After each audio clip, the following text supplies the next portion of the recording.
Afternoon, and welcome to this session on System Center. I realize this is the last session of the day, so really thank you for joining this session. You guys must be really in love with System Center to be here at this hour. Uh, yeah, thank you. I lead the program management team for System Center.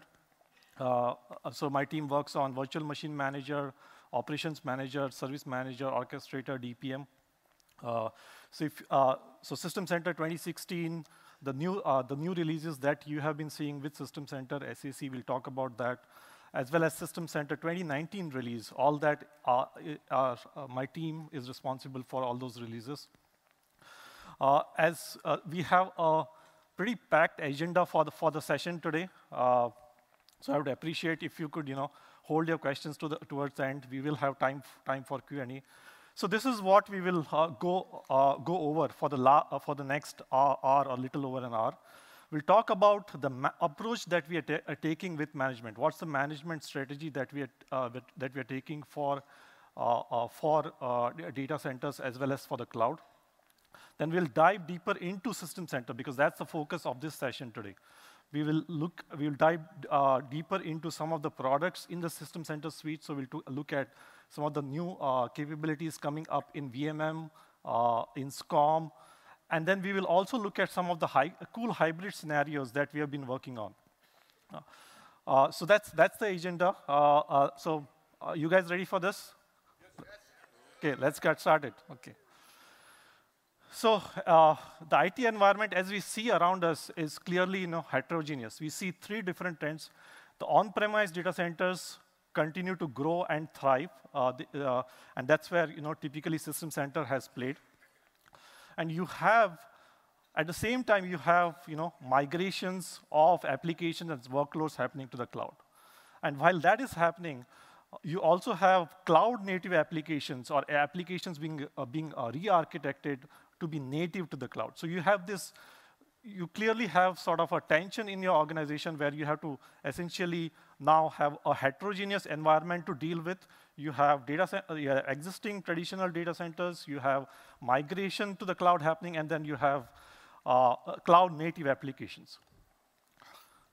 Now, with respect to the way this landscape has been evolving, we believe that these three realities, existing data centers, migration, and public cloud, will continue to exist in the foreseeable future. And we are evolving our management tools to be in tune with that. So you have a set of management tools where you have Windows Admin Center, which is clearly focused on managing a single server environment. And then you have right and bang in the middle there, which is System Center, which is what you have been using in your traditional data center environment.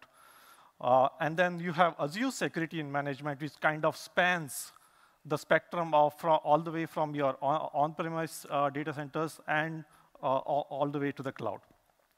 Now, a System Center has traditionally catered to the data center environment, and we stand behind that product. We realize that as your on-premise data centers continue to exist and grow, you need this set of tools to evolve in tune with how your data centers are evolving.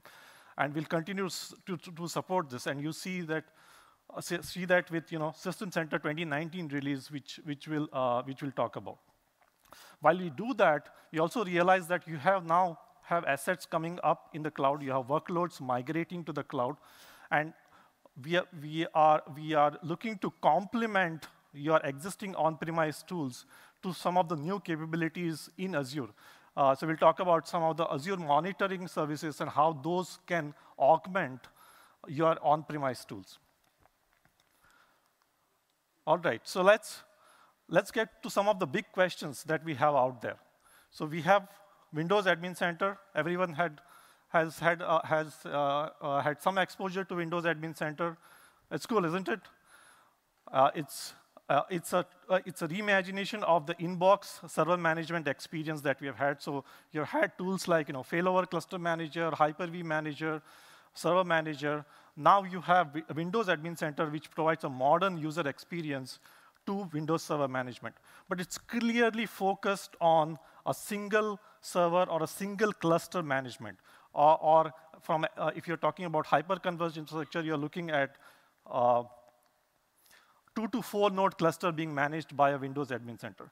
Well, where does System Center play? System Center clearly plays in the data center scale. So if you are hydrating a rack of servers with Hyper-V, you're managing a fabric at a large scale. That's where you need System Center and the set of tools that come with it. So you need Virtual Machine Manager, you need SCOM for your monitoring.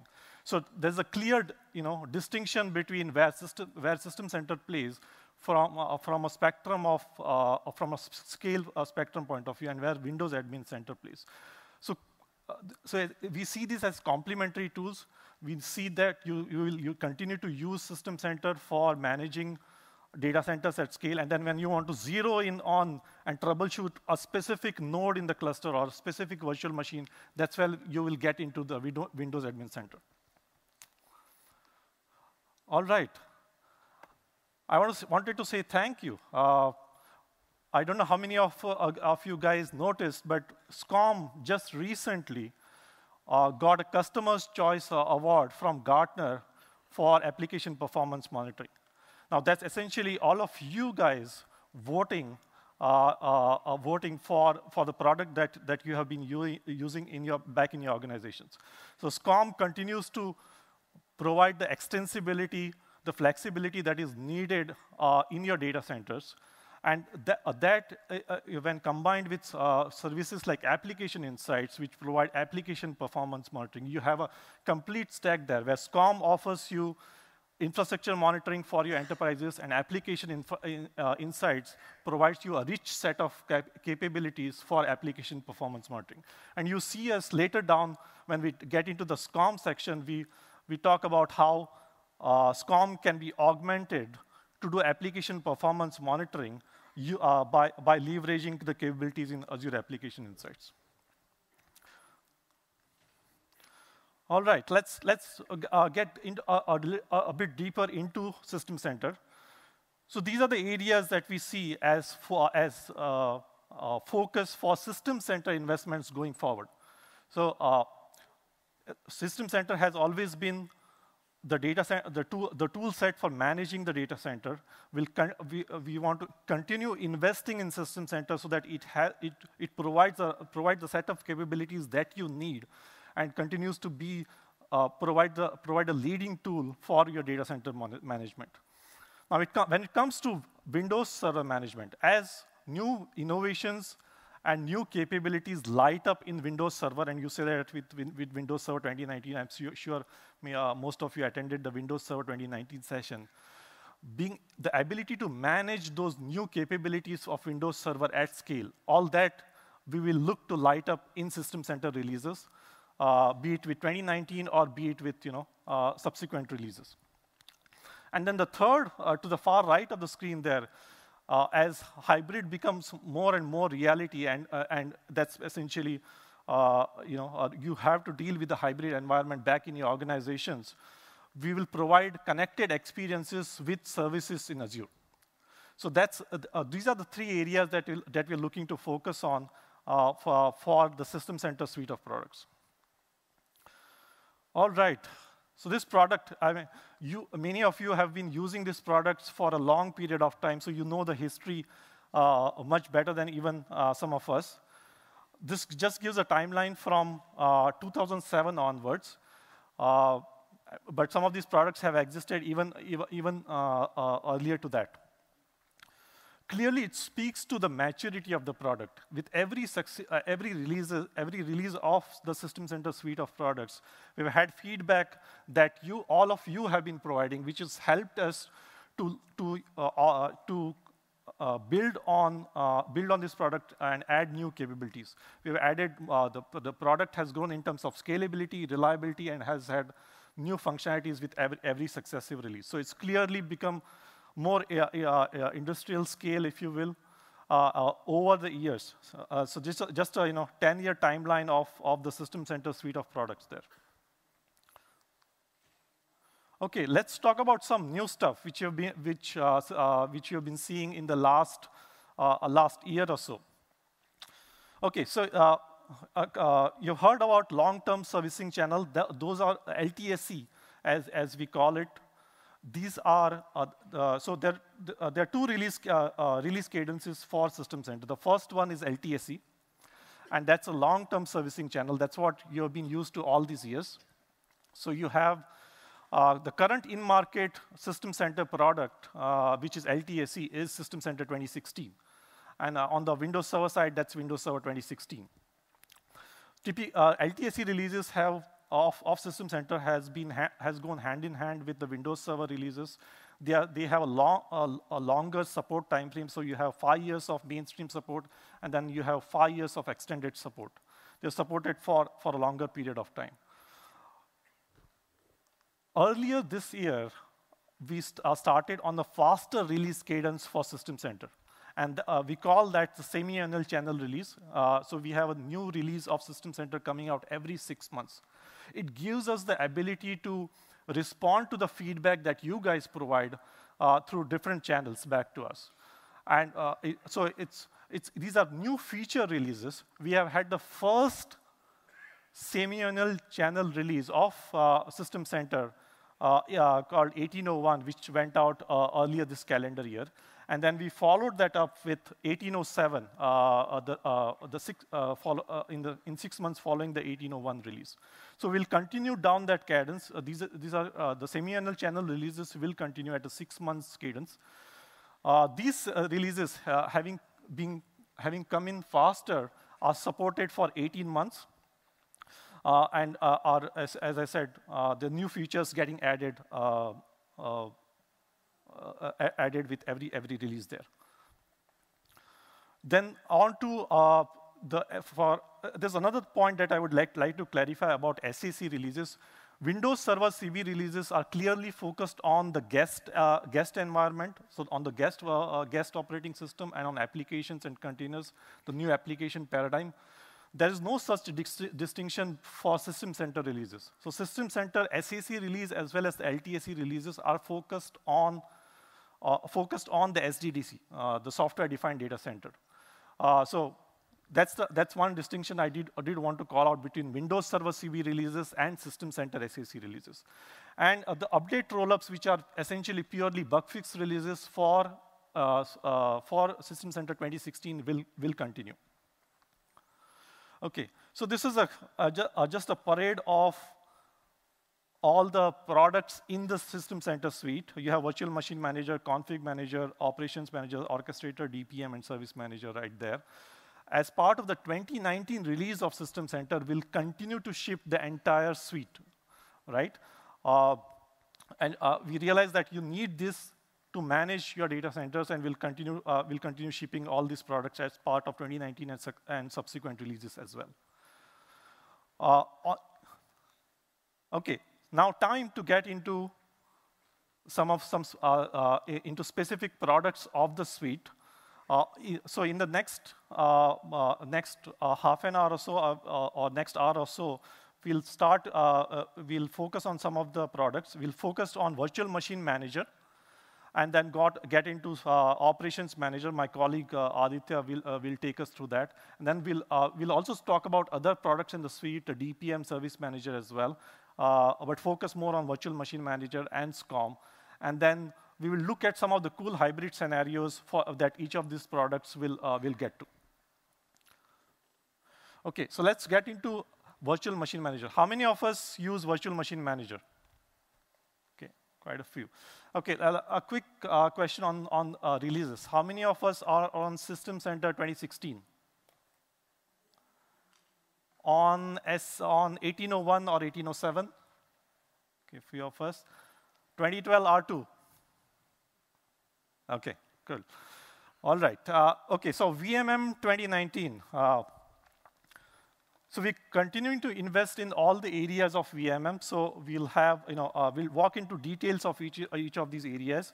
But we have new features coming up in compute, storage, networking, and then from a security or roles administration perspective, we have some new capabilities coming in there as well. Okay, time to get into some cool new capabilities that we're adding in VMM in 2019. The first one is storage optimization.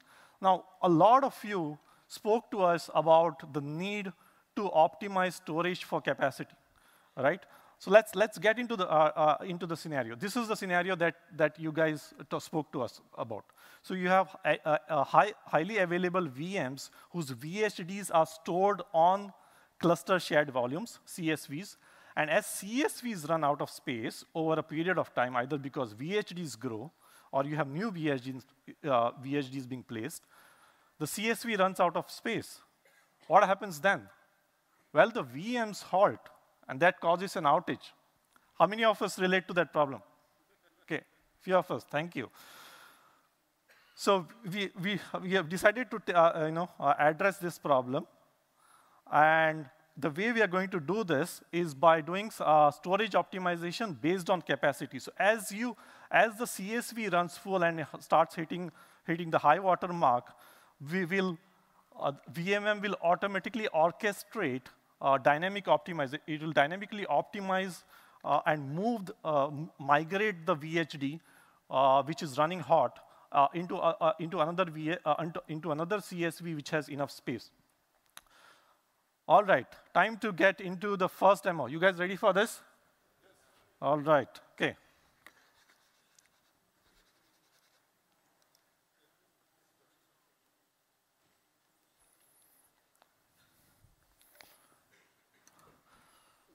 Okay, let's switch screens. Okay, this is your familiar VMM console. And what I have here is a host group. Let's focus on this. Okay, and let's go and look at the properties of this host group right here. And let's go into dynamic optimization. So here's the page of dynamic optimization. You see a couple of new things here. You see this option called automatically migrate virtual hard disk to balance load, okay? And you can specify at what frequency, at how many minutes you want to run dynamic optimization. That's a new setting that we introduced. Earlier, it was only compute optimization that we were doing. Now we have storage-based optimization. And you have this new setting here which says disk space and says 50%.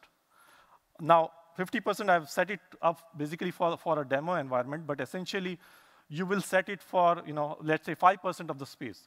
Now, when the CSV starts running full and hits this 5% mark, VHDs will automatically be migrated to another CSV which has enough space.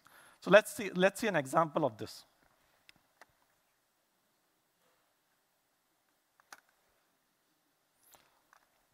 Okay, so I go to this host group, and I go to the cluster and I look at the properties here, and I go into shared volumes. So let me expand this a bit and zoom in. Now you can see that there are two volumes here. One of the volumes, so each of these volumes have 200 GB, as you can see.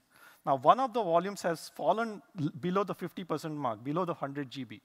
So what I'm going to do now is manually trigger the storage optimization. I'm going to, but in a real world environment, when you set up dynamic optimization, this will be, you will checkbox on the screen that I showed earlier. So this will happen automatically.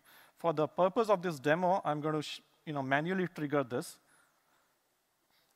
So I have a new option here called optimize disk space. So I'm going to hit that, and let's see what this does. Some of these things are just hot off the oven, so in terms of UX, we still have some work ahead of us. But as you can see here, what it's saying is it's going to migrate one of the VHDs for one of the VMs from volume 1 into volume 2. If you turn off dynamic optimization, it will do it on its own. So I hit optimize, and now you can see this VM is updating, and if you go to jobs folder, you will have the dynamic optimizer being run here, and which is migrating the VHD from CSV1 into CSV2 because CSV run, it has hit the high water mark of its capacity.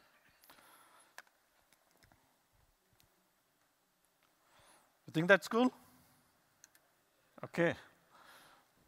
Let's move on to the next area.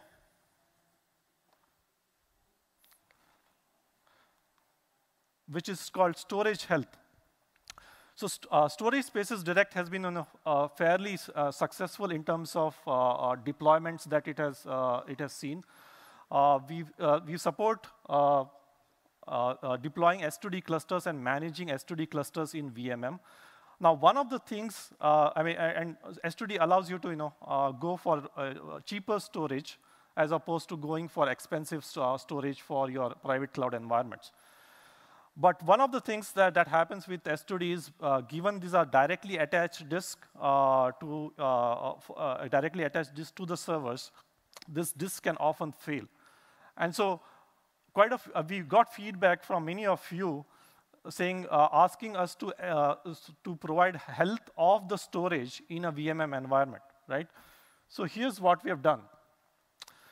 So you can now, in the VMM 2019, you'll be able to see health of your storage, of your private cloud in VMM. And let's say a particular storage pool was in a warning state. So we provide two states. We provide a health state and an operational state. So health state is healthy or a warning condition, or operational state could be your disk is in maintenance mode or is degraded, right? Now, as you see, administrator can see a storage pool which has a warning in a S2D environment. Then he can drill down and look at the logical unit in that storage which has a warning, and also drill down further to the physical disk which have some issue. Okay, I'm going to quickly switch to the demo again and show you the screen where we can look at the storage health. So going to the Fabric pane of the VMM console. And you have a storage pool here, which is S2D on this cluster, which reports healthy status. I'm going to drill down here, and it has all these logical units which report a healthy status right now. Let's go further down and look at some of the physical disks. And now you see some disks have a warning status. Let me zoom out so that you can see. So it reports a warning of the health status, and then further down here, it shows the operational status called maintenance mode. Okay, so this capability, with this capability now, you'll be able to see the health of your storage from within VMM console, and then you can take remedial actions of, you want to yank out a physical disk which is not functioning well, and bring in a fresh disk. Right?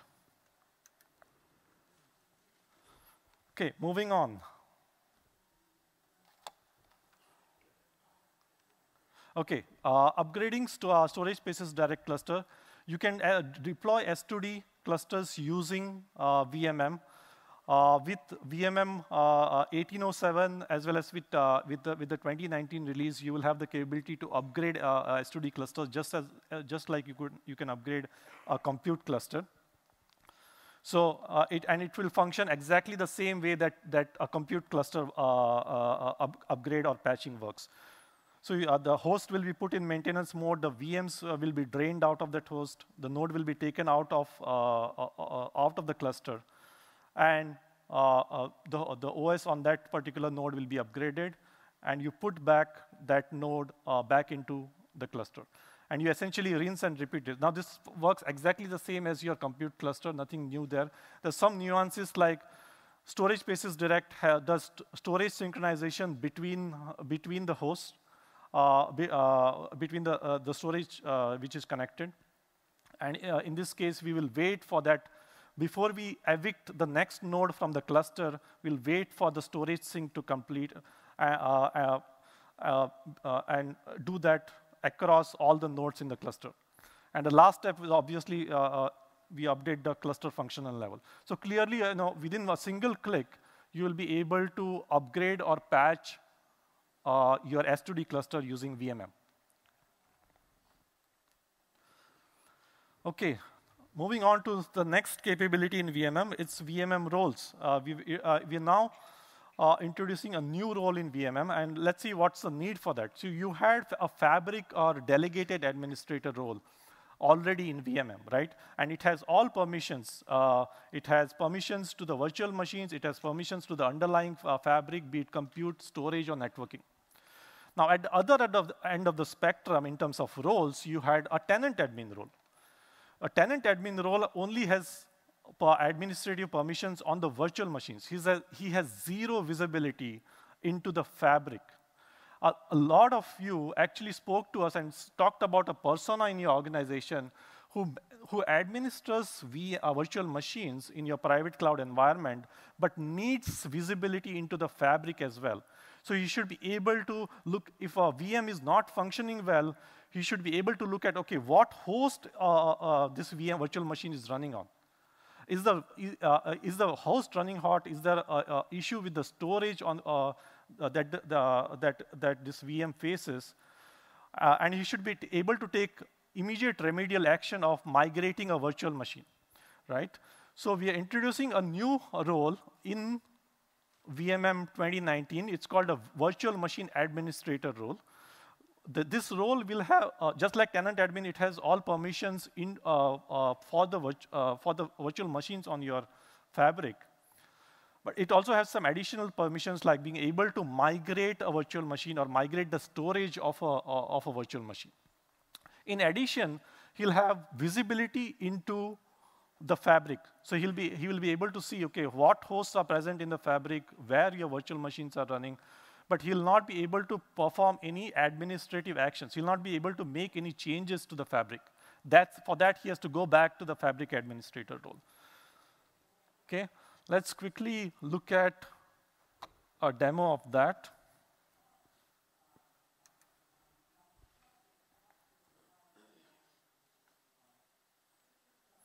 So I'm going to the settings tab here. And I'll just walk you through the creation of a new role.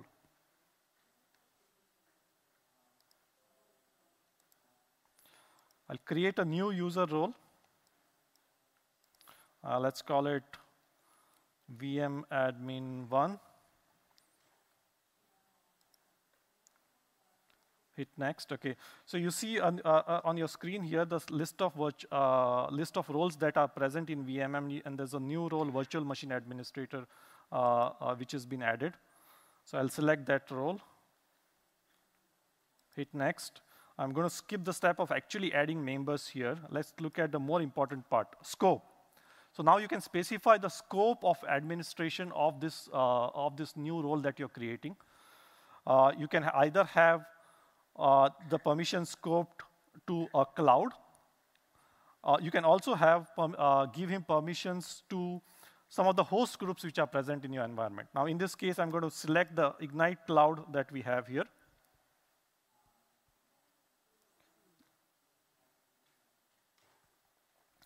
Hit next, and I get to define permissions. So if you see the permission set here, I can now give this role permissions to migrate a virtual machine, migrate the storage of a virtual machine, pause or resume VM, the typical actions that administrator of virtual machines would do. I can give him rights to shut down, start, stop virtual machines. Okay, so this I specified the scope of his administrative domain, and I specified what permissions, what actions can he take. And I go hit next. I'm going to skip through the next couple of steps, and I hit finish. And I now have the new role created, the VM admin. Now, I already had created a virtual machine administrator role called vmadmin ignite. And in the interest of time, I have this VMM console where I have logged in as a user who has this VM admin role. So if you can see at the top of your screen here, it says VM admin ignite. Let me show that here.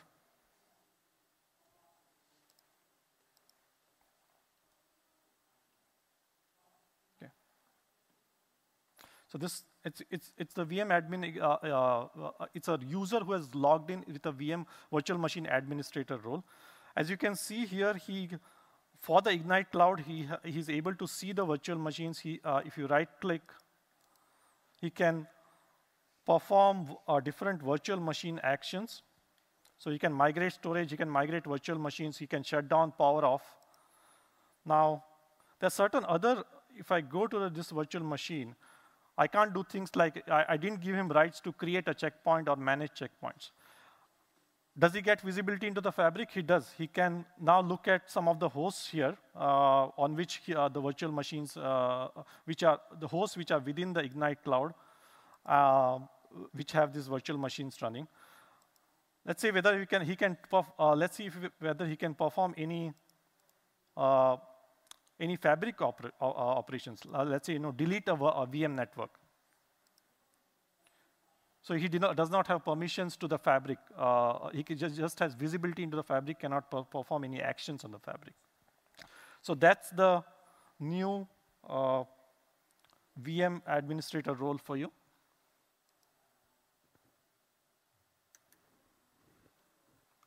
Okay. All right, let's move on to the networking area.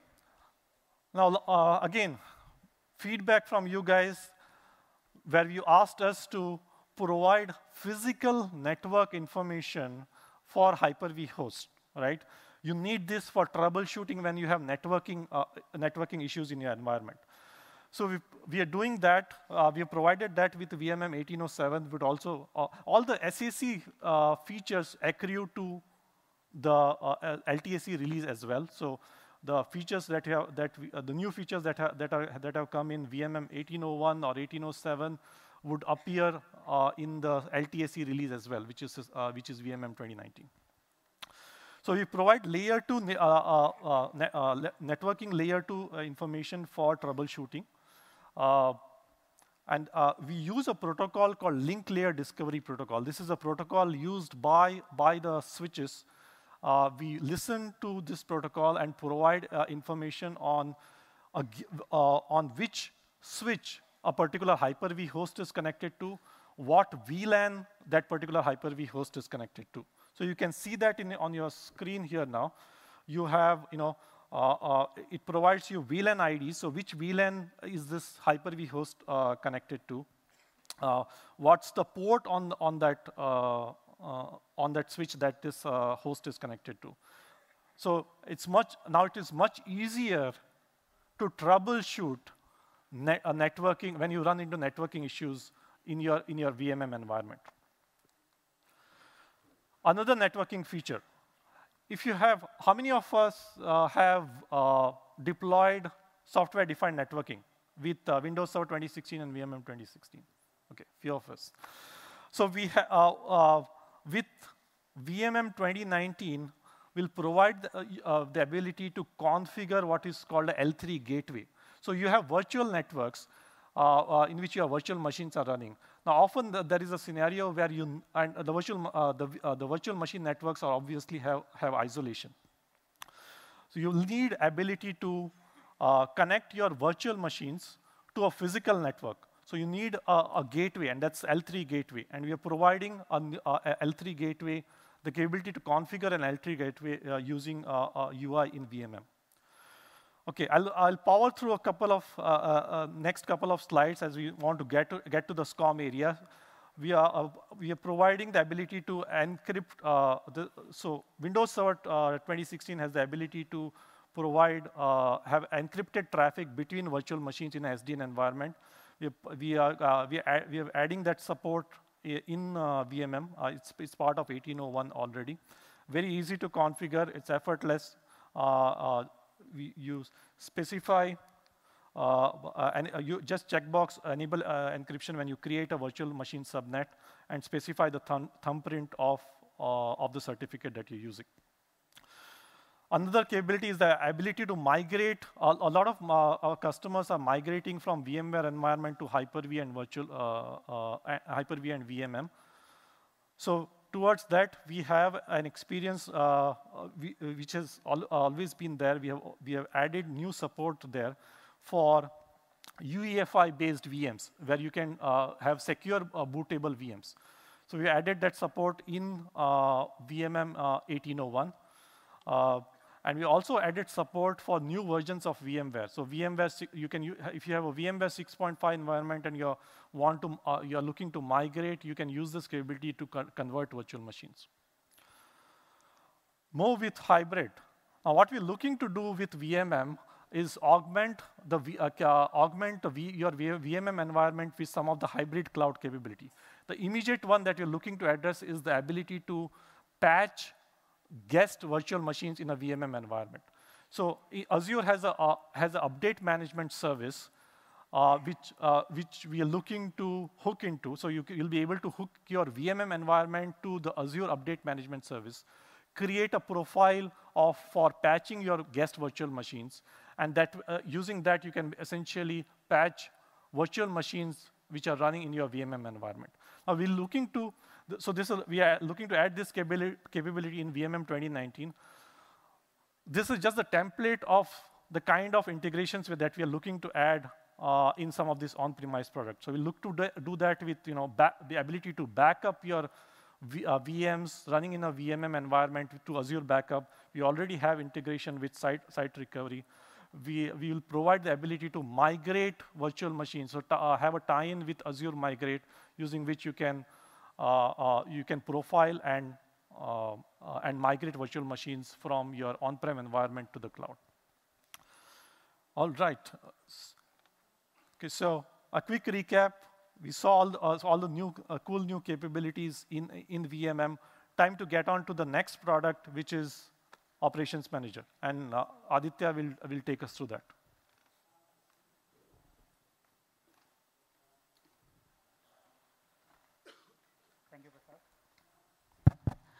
Hello, everyone. I am Aditya. I'm a program manager with the Operations Manager team, and I have been involved with a couple of major SCOM releases of the past couple of years, and I am excited and looking forward to SCOM 2019 as well. So let's get into SCOM. So before getting into SCOM, how many of us use SCOM? Wow, that's great. Awesome. So earlier in the session, we saw a slide about system center focus, right? So aligning with the system center focus, we have been investing across 4 different areas, right? One is hybrid, monitoring experience, fundamentals, and surface, monitoring surface, right? So it's not just doing or focusing only on one area, but we have done a pretty cool features across multiple areas. So we will dive deep into some of these areas. And just to give you a heads up, this is not the complete list of features which we would be introducing in SCOM 2019. So we will go through the holistic list probably at the end of this session, and we can see how that works for you. Yeah. So let's get started. HTML5 dashboard. So how many of us have used SCOM 2012 R2 Silverlight dashboards? Right. So we totally understand, the pain associated with those dashboards across multiple aspects. So we totally heard you, and these new dashboards will no longer have any Silverlight dependency. So this is completely Silverlight free, and the entire web console is now totally HTML, and the new dashboards would be on HTML5, right? And one of the major asks we have been hearing is that you guys want to access these web console from various different browsers, right? May it be Edge, Chrome, or IE. Now you guys can access this new web console from various different browsers as well, right?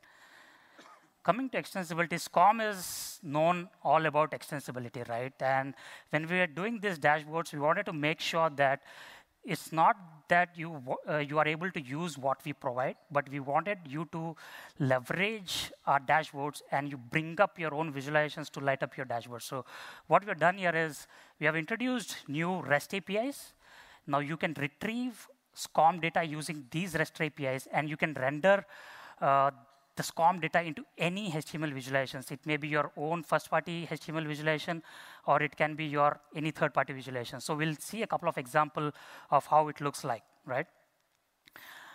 We also focused a bit on faster resolutions, and when we talk about faster resolutions, we all have been troubleshooting issues with SCORM.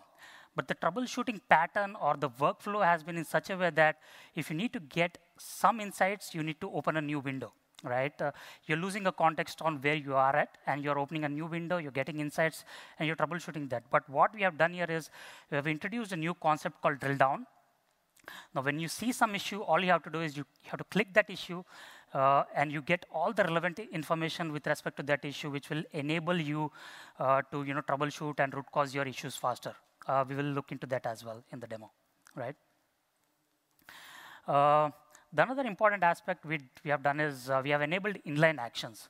So when you're working on a widget, when you're working in your dashboards, you will be able to take actions right within the focus of your widget.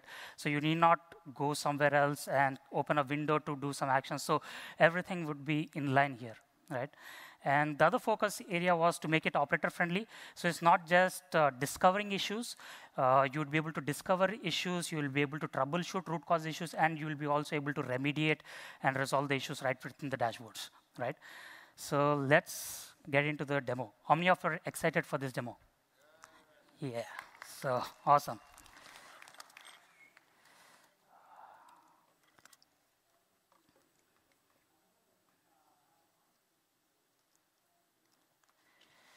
Just a minute.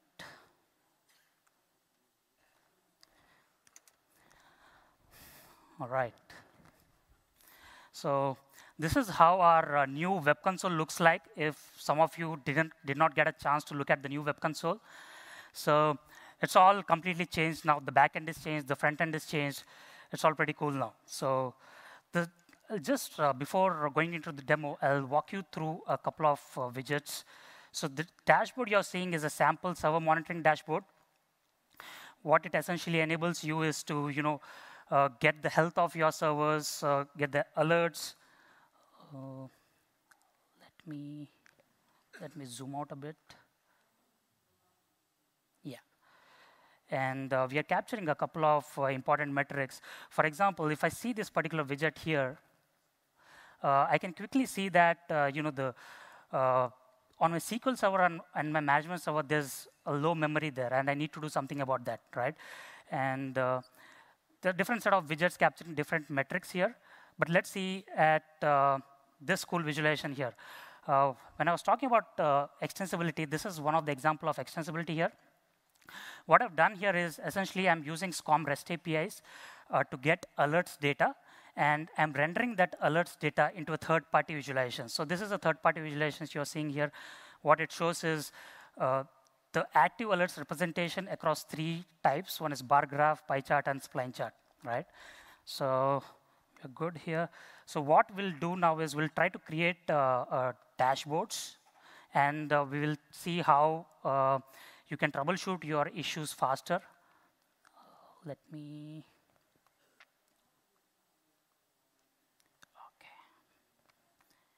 go here.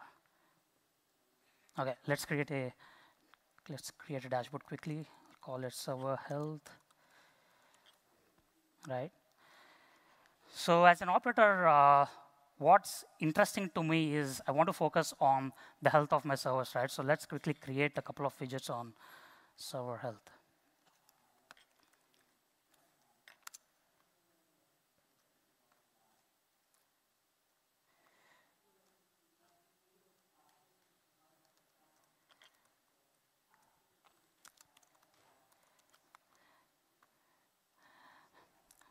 Have you noticed how simplified the entire authoring experience has been?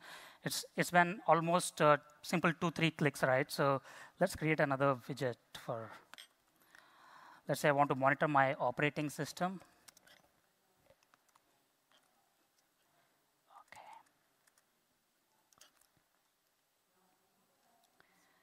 Let's call it. Let's set the columns I want to see.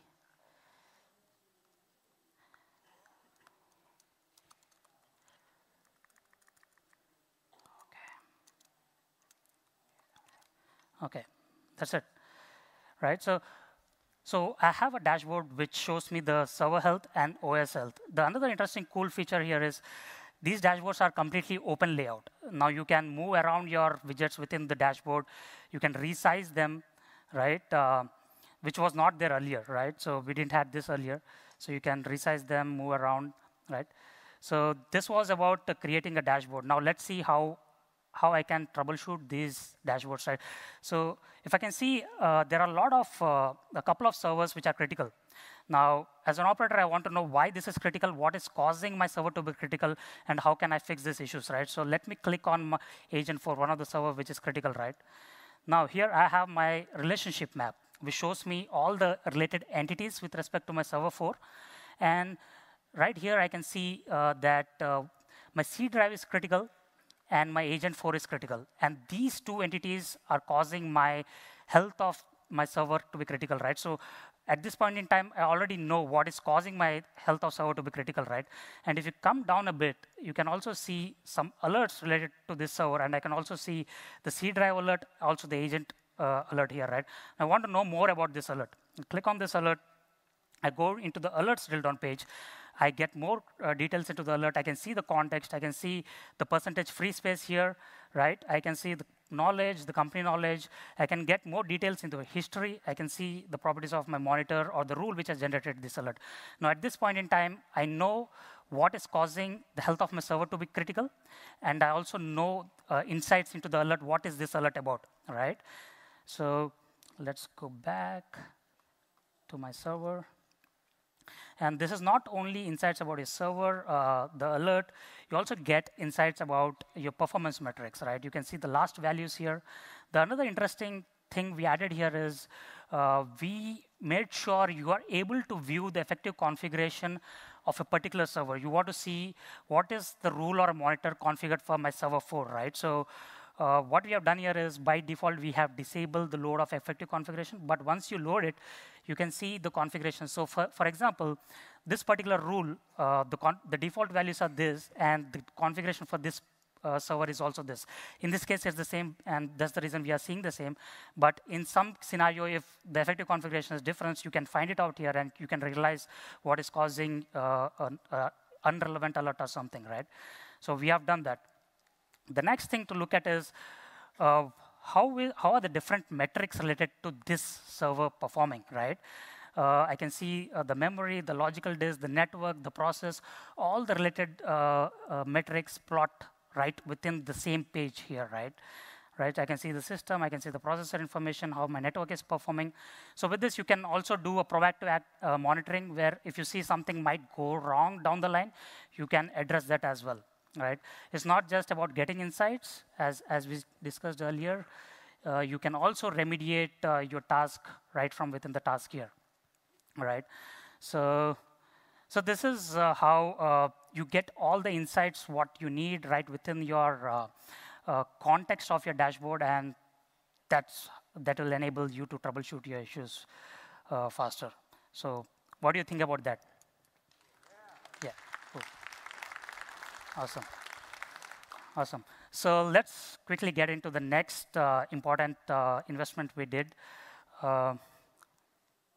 which is notifications. How many of us use COM notifications? Cool. Cool. What we realized here is the notifications, email, SMS, or command channel, in some of the customer scenarios, these are the first touch point where operators respond to an issue based on an email. Right? And it is very important for us, for administrators, to make sure operators are getting effective information about the issue through that email, right? It's, if you do not communicate the issue better through email, then it might take more time for them to decode what is the issue and then resolve the issue, right? So what we have done is, we have done a couple of investments here for different personas. When we talk about administrator, we wanted to enable administrator to build effective criteria. So what we are doing here is we are enabling OR and exclude operations in criteria. So now admin can use these operations while building your criteria.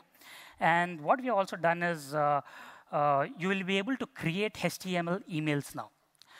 You can use your own color coding. You want to message something in a different format, you will be able to do that. So out of the box, we will have a default template, but you need not stick with that. You can get rid of that, use your own HTML content, and define your own email, right? So once the criteria is defined, the email is defined, operators get an email. This is one such example how the new template will look like, HTML template will look like. Now, the interesting thing what here is we have added, just now we saw different drill down links. We have added those links right into your email.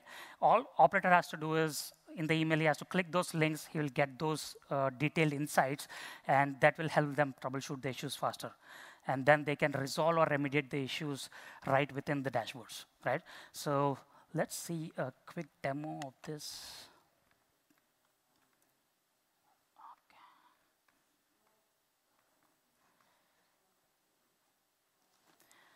Just a second. Yeah. All right. So this is my notification channel. I have already created a notification channel. And if we come to the formatting, let me zoom in. All right. If we come to the formatting, yeah, you see this new option, enable HTML formatting. By default, this is enable, and the body content you see is a default template. So if you do not want to use HTML email, you can simply uncheck this and continue using the existing behavior, right? So what this enables is you can define your own HTML content. And the cool thing here is you can also preview your HTML content right here. So you see the preview button here. You can see how this would look. So this is a sample preview button, but once you put your own content, you will be able to preview it much better. Yeah. So this is how the authoring or the configuration looks like. So let's see how the email looks like. Right. So this is one of the sample email. One of the alert I got is, the logical disk free space is low, right? So I got interesting details. By default, what you see is if it's a critical alert, you'll see the banner as red. If it's a warning, you see yellow. If it's information, you see a blue, just to highlight the issue right up front in the email, right? So now what you can do is, all you have to do is to debug or troubleshoot this issue more, all you have to do is you click this link. You will launch into the drill down pages which we saw earlier, and you'll be able to see more details into the relationship map, more details into my alert, more details into my configuration, and also more details into the performance of the particular source which generated this alert, right? So this way, once this is done, I can close the alert right within the dashboard itself, right? Yeah. So let's talk about the next interesting feature, right? Alert management. So we all know when an alert generating monitor turns critical, we get an alert, right? Now, this is fine. And when alert is generated, operators usually work on this alert and close the alert. But an alert generated by monitor was not supposed to be closed, right? So what usually happens here is when an alert is closed, we do not have an alert in the system, right? But the monitor is still unhealthy. What this essentially causes us is, until the monitor turns back healthy and turns back unhealthy, we will never have an alert during that period, right? So how many of us have been in this situation, right? Yeah, most of us, right? So what we have done is we wanted to fix this problem. So what we are doing this is, when we have an alert, and when operator tries to close this alert, we do verify if the corresponding monitor is still unhealthy. If it is still unhealthy, we do not allow the closure of an alert. We give an error to the operator saying that the corresponding monitor is still unhealthy, and we cannot close it at this moment. The other interesting aspect, what we are doing here is, we have also enabled a new dashboard where you can see all such alerts which have been tried to be closed but couldn't close because of the monitor being unhealthy, right? This way you can get a holistic view of such alerts, and just in case you want to forcefully close an alert for some reason, you'll be able to do that from that dashboard. We'll quickly see the demo of that as well.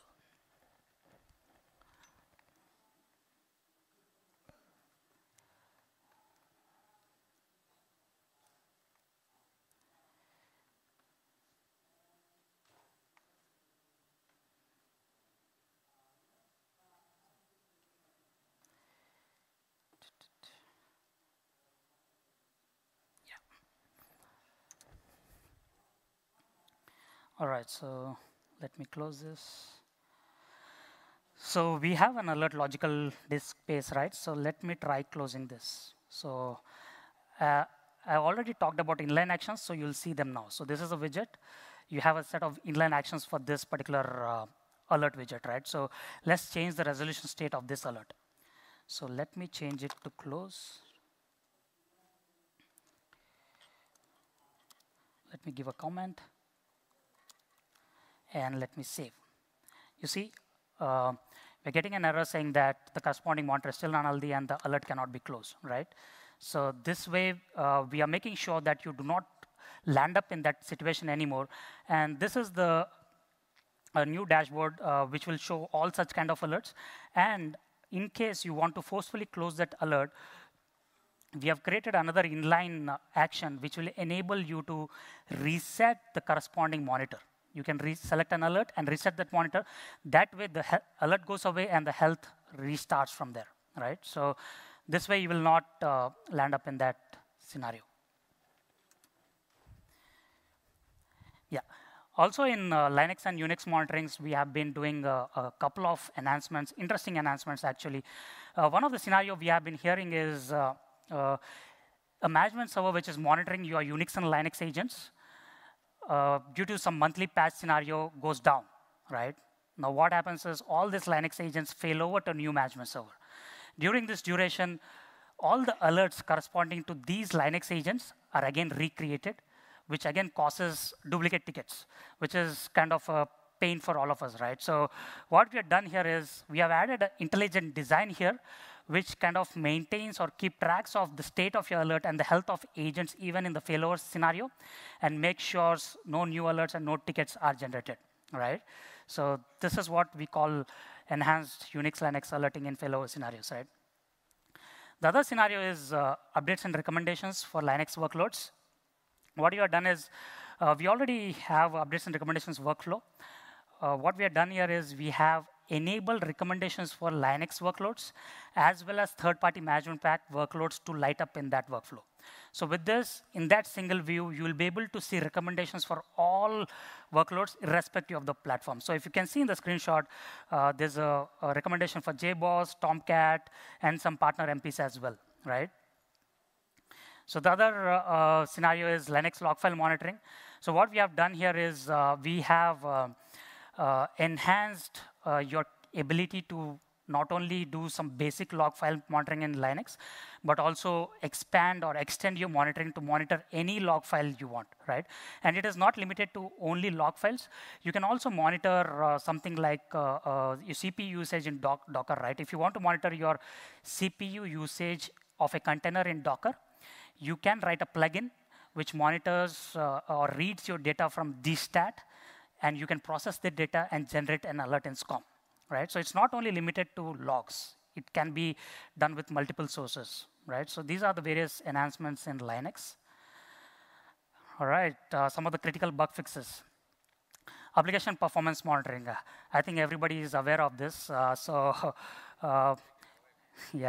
so the good news is we are ready with the fix. We will be shipping this in UR6 of 2016 and SCOM 2019 as well, right? So, and the other issue is the schedule maintenance mode with SQL always on, which was not working as expected. So even that is fixed and will go into the new product releases, right? So let's quickly jump into some of the hybrid scenarios, right?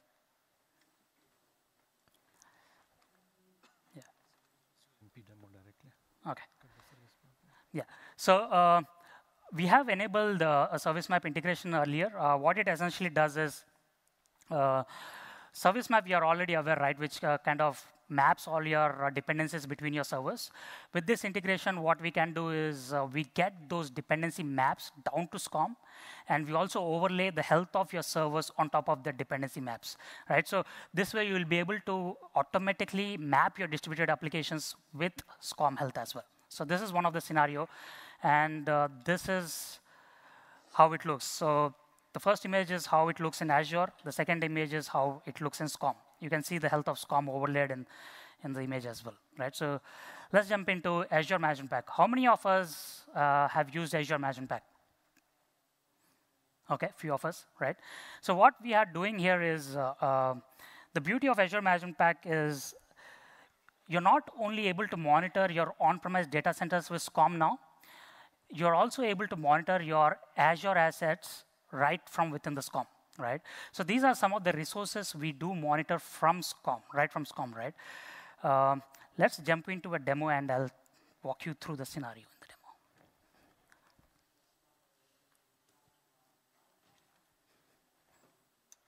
All right. So what essentially you need to do is you need to configure your Azure subscription. And what we will do is we will discover all the different resources in that subscription, and we will show you the discovered resources along with the different instance types. So these are the different discovered resources in the particular subscription I have configured and the different instances. Now, once the resources are discovered, what we need to define is we need to define the monitoring for that resources. We need to say what I need to monitor for the discovered resources, right? So that you can do by this, in this wizard, by defining, okay, I can say I'm interested in disk read operations sec, and you can say collect this data and also generate an alert for this data, right? Now, there are two ways of alerting with Azure Management Pack. You can define your alerting in this wizard here, or the alerts generated in Azure metric alerts, you can get those alerts right within the SCOM as well, right? So let's see. So this is all about the authoring. Let me walk you through how it looks like, right? So all I've done here is quickly created a new dashboard in HTML5 for Azure monitoring. And I have 2 VMs in my Azure subscription and 1 application in Application Insights. So I can see there is some health associated with my VMs and my Application Insights. So this health is defined by the alerts associated on top of these resources. So if I click into one of my VM, I can see I have 2 alerts. And these alerts are driving the health of my VM in SCOM. And I can drill down here to know more about my alert in Azure. It essentially says the CPU percentage for this machine, this VM is greater than 90%. I get all the knowledge, the same scenario we have done in HTML5 demo, right? And I can also look at my performance metrics. I'm not only getting alerts from SCOM, I'm also collecting performance metrics for my VM and my applications as well, right? So you can see these are the different performance metrics for my VM which are being collected and the appropriate plot, right? So likewise, let's see how my application is doing. So this is the application which is being monitored by Application Insights, and I'm able to see the alerts with respect to that application as well as the performance data of that application in SCOM. So let's look at that. Right, so these are the alerts associated with that application, which says my server requests are greater and there are like failed requests, and not only alerts, but also my performance metrics with respect to this application, right? So you can see the exceptions and the server requests plotted for you, right? So this is a powerful scenario where you're able to monitor your Azure assets right from within the SCOM as well, right? So this is about Azure MP. And let me go back. So let's see, as I mentioned, so we have done a lot of investments across different areas. And as we go through these slides, you can see the features which we have not covered earlier as well, like the enhanced certificate validation, Linux log rotation, right, enable, disable APM component. And likewise for fundamentals, support for SQL Server, disable interactive logon, and monitoring surface. Like I said, we are enabling management packs for the latest application servers. You will be able to monitor latest to Linux distros. And the interesting thing is, in APM, we have enabled client-side monitoring as well for, to work on Chrome and Edge browsers as well. So this is an overview of SCOM investments of SCOM 2016. So with this, I'd like to hand it over to Prasad. Yeah. Thanks, Aditya. All right, so what Aditya showed us with the Azure Management Pack demo is you can now augment your on-premises SCOM tool, use it with Azure MP, and you can monitor your assets in the cloud. Okay, let's move on to the next product, which is DPM. How many of us on Data Protection Manager? Okay, few of us. All right. So DPM, you're all familiar with. With respect to the 2019 release, these are the things that we are focusing on. Clearly, support for Windows Server 2019 and SQL Server 2017. That's coming in DPM 2019. A lot of customers spoke to us about backing up VMware VMs to tape for long-term retention. So we will be adding that capability in DPM 2019. Then we invested a lot in modern backup storage. This was using the new resilient file system in Windows Server, which allowed the ability to reduce the storage requirement for your backups. This capability went out in 2016. We further enhanced it to support VMware VMs back to MBS storage, modern backup storage in the 1801 release of DPM.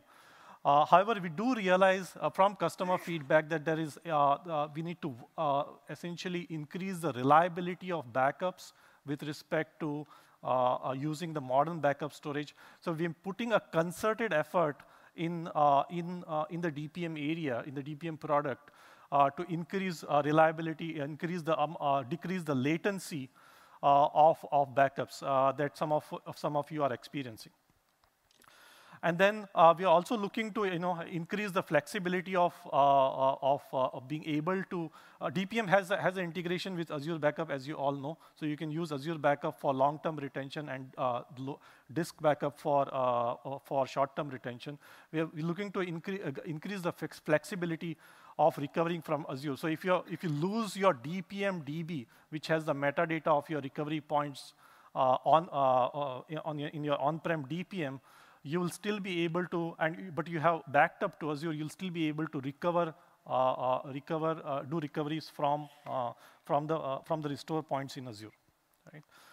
Okay, here's another example of augmenting DPM for the hybrid scenario. So if you connect DPM to your Azure subscription, all the data and you're pushing data from be it your DPM server or you're using, let's say, Microsoft Azure Backup Server, MAP server, you can push all the log data from your on-prem DPM server into Azure storage. And using that collected data, you can do rich reporting. So you can answer, through those reports, you can answer questions like, okay, what's the amount of storage that is consumed? How many backups have failed? And you can do this across your DPM server. So if you have multiple DPM servers, you can essentially connect all those to Azure Backup, collect all this data, and do rich reporting on top of that.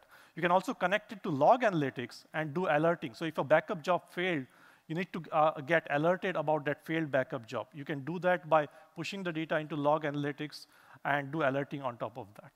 So another scenario of hybrid of an on-prem product DPM being augmented with cloud capabilities. Config Manager, very quick comment there. There have been dedicated sessions for Config Manager. That's what's new Config Manager session, which is there. From a data center perspective, Config Manager will continue to be part of the System Center suite and will be available to you as you license System Center. It will support all the current patching scenarios which are enabled for servers and virtual machines. While we say that, I also want to point out the capabilities related to configuration management which are coming up in Azure. So we have configuration management in Azure. And the ability to update, basically do patching and set patching profiles using the update management service in Azure. So we would definitely encourage you to look at some of the corresponding capabilities coming up in Azure. Orchestrator, another one of the System Center suite, again will continue to be part of System Center 2019. So long-term support for that is assured. With respect to Systems Orchestrator 2019, we'll be adding 64-bit support for Orchestrator, as well as PowerShell v4, one of the two of the main feedback that we heard from customers for Orchestrator. And then also add support for SQL 2070. While I say that, also wanted to point out the automation capabilities in Azure. So there's Azure automation, of course. There's Azure functions which allow you to automate both in a hybrid environment or with on-premise workloads, as well as with your resources in the cloud. Service Manager, again, will be part of the 2019 System Center suite. Couple of changes that we're doing to Service Manager. Improved UI responsiveness with respect to there are issues with respect to high memory utilization being caused in certain scenarios. We are addressing that. There is the AD connector experience with respect to connecting to a specific domain controller that we have addressed, and of course SQL 2017 support. Again, I want to point out service management related capabilities coming up in Azure. There's a service catalog, Azure policy under the Azure governance umbrella, which you can look to leverage for your service management when you have adopted Azure. And with respect, and there's a rich set of partner solutions on top of Service Manager, which continue to exist, and those are still available to you for use. Okay, so as I said at the beginning of this session, the product System Center suite of products have existed for a long time, and most of these products are platforms, and there are a rich set of partner capabilities and solutions which are available, and they continue to exist. We'll continue to support the partner ecosystem so that these partner solutions are available for you to use. Okay, quick comment on the upgrade paths with respect to 2019 and the next SAC release. So from 2016, obviously, you can upgrade to 2019, as well as you can upgrade from System Center 2016 to the next SAC release, which will come up in the first quarter of next calendar year. And you can also upgrade to 1801 and move that way to the semi-annual channel release. So these are the upgrade paths that we will look to support. We have a survey out. We have a booth. Please visit the booth. We will love to interact with you. There's a survey. We really want to hear from you. So please, the URL is very simple to remember, aka.ms/systemcentersurvey. We want to hear your feedback. You have deep experience on these products. We respect that experience, and we want to hear your feedback so that we invest in the right areas in this suite of products. So continue to share your feedback with us. Okay, and please do complete the evaluation. Took a little longer than I expected to complete this session, but we can take questions now.